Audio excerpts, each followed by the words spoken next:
Hello प्यारे बच्चों, कैसे हैं आप सभी। आई होप आप सभी बहुत अच्छे होंगे।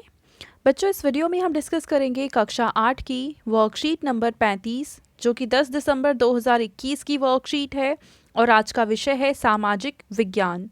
और इस वर्कशीट में हम पढ़ने वाले हैं इतिहास का पाठ 9, जिसका नाम है राष्ट्रीय आंदोलन का संगठन 1870 के दशक से 1947 तक। तो चलिए इस वर्कशीट को हम शुरू करते हैं। टॉपिक जो हम सबसे पहले पढ़ेंगे वो है असहयोग आंदोलन। अब असहयोग आंदोलन के क्या क्या तरीके थे। विदेशी कपड़ों की होली जलाई गई, यानी जो भी विदेशी कपड़े थे उनको जला दिया गया। विधान मंडलों का बहिष्कार किया गया, यानी इलेक्शन में किसी ने पार्टिसिपेट ना करने की सोची। फिर है अंग्रेज़ों द्वारा दी गई जो उपाधियां थी उन्हें वापस लौटा दिया गया, चाहे वो गांधी जी हैं, चाहे रविन्द्रनाथ टैगोर जी हैं, तो या फिर जिस भी भारतीय सदस्य को अंग्रेज़ों के द्वारा कोई उपाधि दी गई थी उन सभी ने अपनी उपाधियां वापस कर दी। वकीलों ने वकालत छोड़ दी, क्योंकि वकील और जो वकालत है वो मेनली कहाँ माना जाता था कि अंग्रेज़ी वहाँ पे सत्ता कायम है, तो उसको उखाड़ने के लिए वकीलों ने अपनी वकालत को भी छोड़ दिया। और विद्यार्थियों द्वारा सरकारी स्कूल और कॉलेज का भी बहिष्कार कर दिया गया, क्योंकि ये स्कूल और कॉलेज भी अंग्रेज़ों के द्वारा ही चलाए जाते थे। ठीक है, चलो आगे देखते हैं। अपने अपने अर्थ। गांधी जी के आह्वान का समाज के विभिन्न वर्गों और समूहों ने अपने हिसाब से अर्थ निकाला।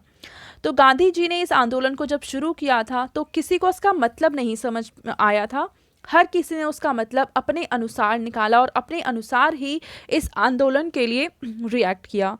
खेड़ा गुजरात में पाटीदार किसानों ने अंग्रेज़ों द्वारा थोपे गए भारी लगान के खिलाफ अहिंसक आंदोलन चलाया।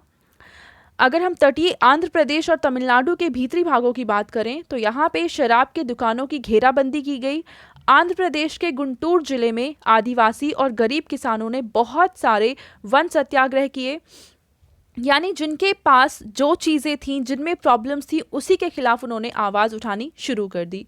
उन्हें यकीन था कि गांधी जी उन पर लगे कर कम करा देंगे और वन कानून को ख़त्म करा देंगे। तो बच्चों, जो आदिवासी लोग होते हैं उनका मेनली जो जीवन यापन है वो निर्भर करता है वनों पर, जंगलों पर और वन के उत्पादों पर जो अंग्रेज़ों ने कानून बनाया था उसके अनुसार ये था कि इन वनों से और जंगलों से और उनके उत्पादों से इन आदिवासियों को वंचित कर दिया गया था, दूर कर दिया गया था।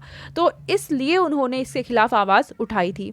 फिर अगर हम सिंध की बात करें, जो फ़िलहाल के पाकिस्तान में है, यहाँ पे मुस्लिम व्यापारी और किसान खिलाफत के आह्वान पर उत्साहित थे। बंगाल में खिलाफत असहयोग आंदोलन के गठबंधन ने ज़बरदस्त सांप्रदायिक एकता को जन्म दिया, क्योंकि उस समय असहयोग आंदोलन और खिलाफत आंदोलन दोनों एक साथ शुरू किए गए थे। तो इस आंदोलन के द्वारा ये देखा गया है कि हिंदुओं और मुसलमानों में एकता भी आई थी, और ये चीज़ हम पिछली वर्कशीट में भी समझ चुके हैं। पंजाब में सिखों के अकाली आंदोलन ने अंग्रेज़ों की सहायता से गुरुद्वारों में जमे बैठे भ्रष्ट महंतों को हटाने के लिए आंदोलन चलाया। तो पंजाब में इस आंदोलन के क्या फ़ायदे हुए कि गुरुद्वारे में जो भ्रष्ट महंत थे उनको हटा दिया गया। असम में चाय बागान मजदूरों ने गांधी महाराज की जय के नारे लगाते हुए अपनी तनख्वाह में इजाफे की मांग शुरू कर दी। यानी हर एक इंसान अपने एरिया में जो प्रॉब्लम्स हैं उन्हीं के खिलाफ आवाज़ उठा रहा है। ये एक बहुत अच्छी चीज़ थी इस आंदोलन की। उसके बाद किसानों को लगता था कि गांधी जी ज़मींदारों के खिलाफ उनके संघर्ष में मदद करेंगे। खेतीहर मजदूरों को लगता था कि गांधी जी उन्हें ज़मीन दिला देंगे आदि। तो ये सारी आशाएं थी लोगों की गांधी जी से, और ये उनके रिएक्शंस थे अपनी प्रॉब्लम्स को लेकर। इन उदाहरणों के माध्यम से हम देख सकते हैं कि लोग गांधी जी को एक तरह का मसीहा मानने लगे थे, जो उन्हें मुसीबतों और गरीबी से छुटकारा दिला सकता था। गांधी जी हिंसा के सख्त खिलाफ थे। इस कारण जब एक भीड़ ने 1922 में उत्तर प्रदेश के चौरी चौरा पुलिस थाने पर हमला कर उसे जला दिया। बच्चों देखो, 1922 में जो ये असहयोग आंदोलन है ये एक बहुत ही अच्छे लेवल पर शुरू हो चुका था। लोगों की भागीदारी इसमें बहुत ज़्यादा थी, लेकिन क्योंकि गांधी जी चाहते थे कि किसी भी तरीके की कोई भी हिंसा ना हो, लेकिन हुआ क्या कि 1922 में उत्तर प्रदेश का एक इलाका है चौरी चौरा, जो कि गोरखपुर के आसपास है, वहाँ पे पुलिस थाने पर हमला किया गया, उसे जला दिया गया और वहाँ पे 22 पुलिस वाले उनकी इस जो भी वहाँ पे प्रॉब्लम हुई थी उस वजह से उनकी डेथ हो गई। और इस वजह से जब असहयोग आंदोलन हम कह सकते हैं कि अपने पीक पर था, उस समय गांधी जी ने इस आंदोलन को वापस ले लिया, यानी इस तरीके से आंदोलन जो था वो खत्म हुआ। अब इसके बाद हमें कुछ प्रश्न दे रखे हैं। पहला प्रश्न है कि आपके विचार से असहयोग आंदोलन का क्या अर्थ है। तो बच्चों इस प्रश्न का आप उत्तर लिखेंगे, अंग्रेज़ों का किसी भी तरह साथ ना देना तथा अंग्रेज़ों की हुकूमत का विरोध करना। चलिए दूसरा प्रश्न देखते हैं। दूसरे प्रश्न में हमसे पूछा है कि असहयोग आंदोलन में कौन कौन से तरीके अपनाए गए। तो बच्चों ये जितने भी तरीके यहाँ पे बता रखे हैं इस पिक्चर में, आप ये सारे तरीके क्वेश्चन नंबर 2 के आंसर में लिख सकते हैं। ठीक है, अब है तीसरा प्रश्न जिसमें हमसे पूछा गया है कि गांधी जी के आह्वान का समाज के विभिन्न वर्गों और समूहों ने अपने हिसाब से अर्थ निकाला। इस कथन की उदाहरणों द्वारा पुष्टि कीजिए। तो बच्चों ये सारे उदाहरण यहाँ पे दे रखे हैं कि किस समुदाय ने क्या मतलब निकाला था, किसने क्या सोचा था।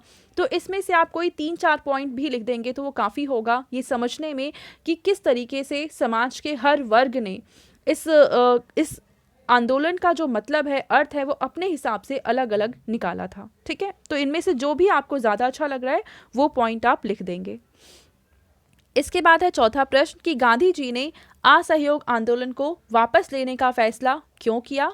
क्या आप इससे सहमत होते? अपने उत्तर के पक्ष में तर्क दीजिए।